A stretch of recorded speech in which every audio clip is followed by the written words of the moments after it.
কেউ পরিযায়ী শ্রমিক, কেউ ভাঙনে হারিয়েছেন ভিটেমাটি। আশ্রয় বলতে বাঁশের বেড়া দিয়ে এক চিলতে মাটির বাড়ি।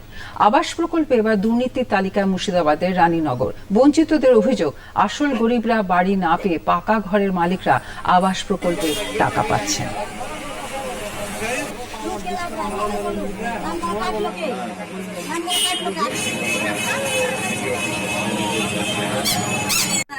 নাম ছিল ঘরে সার্ভে করতে যে বলছি তোমাদের নাম নাই, নাম কেটে গেছে, ওই জন্য আমরা এসেছি ভিডিও। আপনার নামটা কাটলো কে, ওই জন্য আমরা ভিডিও কাটিয়েছি।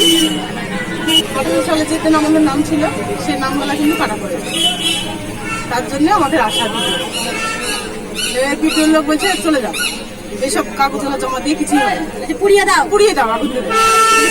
কেন পুড়িয়ে দেবে বলছে? জলে ফেলে দেবে, কেন পুড়িয়ে দিবে ওরাই জানে। কে বলছে? ভিডিওর লোক বলছে। নাম ছিল, এখন যেদিনটা এসেছে তাতে আমার নামটা নয়। আমার বাড়িতে চেক করে দেখলে মাটির বাড়ি,